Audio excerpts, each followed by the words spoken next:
আমি প্রধান উপদেষ্টা মহোদয় ডক্টর মোহাম্মদ ইউনূসকে বলেছি, আপনারা ডিফেন্সিভ খেলছেন।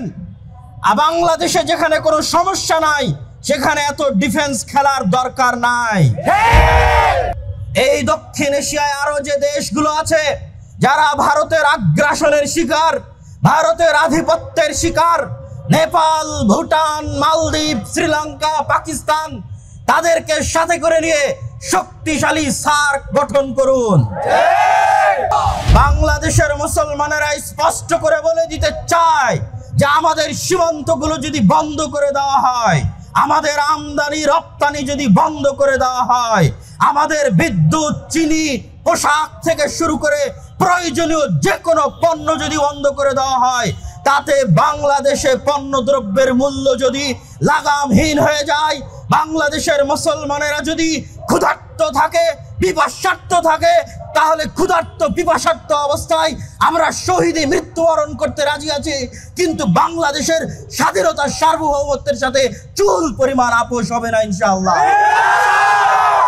আপনারা যদি বাংলাদেশের স্বাধীনতা সার্বভৌমত্ব রক্ষা করতে চান, আপনাদেরকে যে কোনো মূল্যে মানুষ হিসেবে 1947 সালে যে ওয়াদা দিয়ে আমরা এই স্বাধীন জন্মভূমি পেয়েছি, সেই 1947 সালের ওয়াদাকে পূরণ করার জন্য ভারতের মুসলমানদের পক্ষে আওয়াজ উঠাতে হবে। বাংলাদেশের সরকারের প্রতি উদাত্ত আহ্বান জানাবো, আপনারা অবিলম্বে রাষ্ট্রীয়ভাবে বিবৃতি দিয়ে ভারতের মুসলমানদের উপর অত্যাচার এবং জুলুম বন্ধের বিবৃতি প্রদান করুন। অবিলম্বে জাতিসংঘ সহ বিভিন্ন জায়গায় ভারতের মুসলমানদের নিরাপত্তা চেয়ে বাংলাদেশের শক্তিশালী অবস্থান তৈরি করুন। শুধু তাই নয়, এটি শেরে বাংলার বাংলা, হাজী শরীয়তুল্লাহর বাংলা, এটি হোসেন শহীদ সোহরাওয়ার্দীর বাংলা, মাওলানা ভাসানীর বাংলা, এটি মাওলানা আকরাম খাঁর বাংলা, এটি আল্লামা আব্দুল্লাহিল কাফিয়ার কুরাইশির বাংলা। এই বাংলার মুসলমানেরা, শেরে বাংলার উত্তরসূরিরা, হাজী শরীয়তুল্লাহর উত্তরসূরিরা, তিতুমীরের উত্তরসূরিরা জীবন দেওয়া জানে। তারা জীবনের বিনিময়ে হলেও এই 1947 সালে পাওয়া এই মাতৃভূমিকে, মুসলমানদের আবাস স্থলকে আমরা যে কোনো মূল্যে রক্ষা করবই করব ইনশাআল্লাহ। সম্মানিত উপস্থিতি, আমরা আরো একটি বিষয় স্পষ্ট করে বলতে চাই যে আজকে যারা বাংলাদেশের সাম্প্রদায়িক সম্প্রীতি নষ্টের চেষ্টা করছে, তারা মূলত বাংলাদেশের নাগরিক নয়, বরং বাংলাদেশের বাহির থেকে পার্শ্ববর্তী দেশের বিভিন্ন মিডিয়া, উগ্র হিন্দুত্ববাদের প্রচারকগণ বিভিন্ন উস্কানিমূলক তথ্য ছড়িয়ে বাংলাদেশের যে হাই কমিশন রয়েছে কলকাতা এবং আগরতলায়, সেই হাই কমিশনে আক্রমণ করে বাংলাদেশের লাল সবুজের পতাকাকে ছিন্ন বিচ্ছিন্ন করে তারা উস্কানি দিয়ে আমাদের দেশে দাঙ্গা লাগাতে চায়। কিন্তু আমরা স্পষ্ট করে বলতে চাই, বাংলাদেশের মুসলমানেরা অতি রাজনীতি সচেতন, জ্ঞানী, বিজ্ঞ সাইফুল ইসলাম আলিফকে অন্যায়ভাবে হত্যা করার পরেও যেভাবে বাংলাদেশের মুসলমান আলেম সমাজ তাদের ধৈর্য এবং প্রজ্ঞার পরিচয় দিয়েছে, তা পৃথিবীর ইতিহাসে এক বিরল দৃষ্টান্ত। অতএব ভারতের বা উগ্র হিন্দুত্ববাদীদের যে আশা যে তারা বাংলাদেশের মধ্যে দাঙ্গা লাগিয়ে বাংলাদেশকে অস্থিতিশীল করে বাংলাদেশের স্বাধীনতা সার্বভৌমকে হায়দারাবাদের মতো সংখ্যালঘু নির্যাতনের মিথ্যা কাহিনী তৈরি করে বাংলাদেশকে দখল করার যে অলীক স্বপ্ন, সেই স্বপ্ন বাংলাদেশের মুসলিম, হিন্দু, বৌদ্ধ, খ্রিস্টানরা মিলে নস্যাৎ করে দিয়েছে।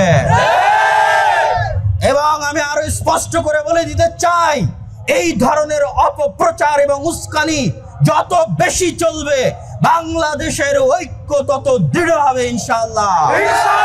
আসসালামু আলাইকুম ওয়া রাহমাতুল্লাহি ওয়া বারাকাতুহু। আলহামদুলিল্লাহি ওয়াহদা ওয়াসসালাতু ওয়াসসালামু আলা মান লা নাবিয়্যা বা'দা। প্রশংসা আল্লাহ সুবহানাহু ওয়া তাআলার জন্য, শান্তি অবতীর্ণ হোক মুহাম্মদ সাল্লাল্লাহু আলাইহি ওয়াসাল্লামের প্রতি। সম্মানিত উপস্থিতি, আপনারা জানেন আজকে আমরা দেশের এক ক্রান্তি লগ্নে এখানে উপস্থিত হয়েছি। আজকে ইউনাইটেড উম্মাহ কর্তৃক আয়োজিত উক্ত অনুষ্ঠানে বাংলাদেশের বিভিন্ন বিশ্ববিদ্যালয়ের ছাত্রগণ, বিশেষ করে রুয়েট, বুয়েট, নর্থ সাউথ সহ বিভিন্ন বিশ্ববিদ্যালয়ের ছাত্র ভাইয়েরা তাদের বক্তব্য, তাদের যুগোপযোগী পরামর্শ এবং মন্তব্য আপনাদের সামনে তুলে ধরেছে। তাদের আয়োজনে এই অনুষ্ঠানে উপস্থিত হয়ে আমি আমার নৈতিক এবং ঈমানি দায়িত্ব পালন করছি বলে মনে করি। আজকে দেশের এই ক্রান্তি লগ্নে আমাদের করণীয় কি হতে পারে, কয়েকটি বিষয় আমাদের মনে রাখতে হবে। গতকাল আমরা সম্মানিত প্রধান উপদেষ্টা ডক্টর মোহাম্মদ ইউনূসের সাথে যে মতবিনিময় সভায় অংশগ্রহণ করেছিলাম, সেখানে হিন্দু, বৌদ্ধ, খ্রিস্টান, বিভিন্ন ধর্ম মতাবলম্বী মানুষগণ, তাদের ধর্মীয় পণ্ডিতগণ সেখানে উপস্থিত ছিলেন। তারা সকলে এক বাক্যে স্বীকার করেছেন যে গত 5ই আগস্টের পর থেকে তাদের উপর কোনো হামলা, জুলুম, নির্যাতন হয়নি। এটি সম্পূর্ণরূপে পার্শ্ববর্তী দেশের মিডিয়ার চক্রান্ত, অপপ্রচার। কিন্তু দুঃখজনক হলেও সত্য, সেখানে এমন একজন ব্যক্তিও উপস্থিত হয়েছিলেন যার বক্তব্য আপনারা শুনেছেন, যিনি একজন বিখ্যাত কলামিস্ট, লালন মতবাদের প্রচারক। তিনি তার জঘন্যতম বক্তব্যে আমাদের চট্টগ্রামের রাষ্ট্রপক্ষের আইনজীবী সাইফুল ইসলাম আলিফকে যে নৃশংসভাবে হত্যা করা হলো, এই বিষয়ে কোনরূপ বক্তব্য প্রদান না করেই তিনি ইসকনের একজন নেতার, যিনি গ্রেফতার হয়েছেন, তার মুক্তি চেয়ে বসলেন। আমি জানি না তিনি কি উদ্দেশ্যে, কোন ধর্মের মতাবলম্বী হয়ে সেখানে অংশগ্রহণ করেছিলেন, আমার জানা নেই। তবে আমি স্পষ্ট করে বলে দিতে চাই, যারা গত 5ই আগস্টের পর থেকে বিভিন্ন দাবি দাওয়া নিয়ে রাস্তায় আন্দোলন করছে, এই সমস্ত চিন্ময় দাসেরা গত 16 বছর কোথায় ছিল? তারা গত 16 বছর কোনো দাবি দাওয়া নিয়ে আন্দোলন করতে পারেনি, আজ আন্দোলন করে এবং একদিনের মধ্যে 24 ঘন্টার মধ্যে মানতে হবে মর্মে দেশকে অস্থিতিশীল করার চেষ্টা করে। শুধু তাই নয়, আমি তাকে আরো বলতে চাই, আজকে বাংলাদেশের মাটিতে যে ঘটনা ঘটেছে, চট্টগ্রামের আইনজীবী সাইফুল ইসলাম আলিফকে, রাষ্ট্রপক্ষের একজন আইনজীবীকে পৃথিবীর ইতিহাসে কোন আদালতে এভাবে জনসম্মুখে কুপিয়ে হত্যা করার রেকর্ড আমাদের জানা নাই। সাইফুল ইসলাম আলিফকে যেভাবে হত্যা করা হয়েছে, এই রকম ঘটনা যদি ভারতের মাটিতে ঘটতো, ভারতে যদি কোন রাষ্ট্রপক্ষের হিন্দু আইনজীবীকে এইভাবে মুসলিমরা হত্যা করত, তাহলে তার প্রতিক্রিয়া কি হতো? আজকে যেভাবে বাংলাদেশের মাটিতে গেরুয়া হিন্দুত্ববাদীদের পতাকা বাংলাদেশের লাল সবুজের পতাকার উপর উড়ানো হয়েছে, এই ঘটনা যদি ভারতের মাটিতে ঘটতো, ভারতের পতাকার উপর কালেমার পতাকা মুসলমানেরা উড়াতো, তাহলে ভারতের মুসলমানদের কি হতো? এই বিষয়গুলো মাথায় রেখে আপনারা সুশীল সাজার চেষ্টা করবেন, জোরপূর্বক সুশীল সাজার চেষ্টা করবেন না। বাংলাদেশে যে সংখ্যালঘু নির্যাতনের মিথ্যা অপপ্রচার করা হচ্ছে, আমি তার বিপরীতে বলতে চাই, ভারতে সংখ্যালঘু নির্যাতন হচ্ছে, বাংলাদেশে নয়। ভারতে আজকের দিনে, আজ থেকে 30-32 বছর পূর্বে 1992 সালে মুসলমানদের মসজিদ বাবরি মসজিদকে ভেঙে তছনছ করে সেই মসজিদের জায়গায় রাম মন্দির নির্মাণ করা হয়েছে। অথচ ভারতের হাইকোর্টের 1947 সালের রায় অনুযায়ী 1947 সালে যে কোনো মসজিদ মন্দির যে অবস্থায় আছে, তাকে সেই অবস্থায় রাখতে হবে, এটি ভারতেরই হাইকোর্টের রায়। সেই রায়কে লঙ্ঘন করে এবং পৃথিবীর ইতিহাসের কোনো উপাসনালয়, কোনো ইবাদতগারকে এইভাবে ভেঙে ধ্বংস করা হয়েছে। শুধু তাই নয়, ভারতের মাটিতে মুসলমানদের জনসংখ্যা প্রায় 20 থেকে 25%, অথচ সরকারি চাকরিতে তাদের অংশগ্রহণ মাত্র 3%। শুধু তাই নয়, এনআরসি এবং সিএএ সিটিজেনশিপ অ্যামেন্ডমেন্ট যে বিল আছে, এই এনআরসি এবং সিএএ এর নামে 1951 সালে যারা তাদের পরিচয় 1951 সালের পূর্বের কোনো পরিচয় দিতে পারবে না, তারা যদি হিন্দু, বৌদ্ধ, খ্রিস্টান, ইহুদি হয়, তাহলে তাদেরকে ভারতে জায়গা দেওয়া হলেও মুসলমানদের দেওয়া হবে না। এই আইনের মাধ্যমে আসাম এবং পশ্চিমবঙ্গের লক্ষ লক্ষ কোটি কোটি মুসলমানকে রোহিঙ্গা বানানোর জন্য তাদের নিজ দেশে তাদেরকে পরদেশী নাগরিক বিহীন করার এক ষড়যন্ত্র চলমান আছে।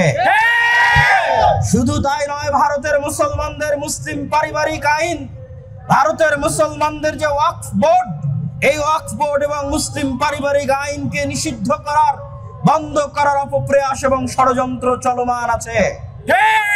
শুধু তাই নয়, আসামে সকল মাদ্রাসা বন্ধ করে সেগুলোকে স্কুলে রূপান্তর করা হয়েছে।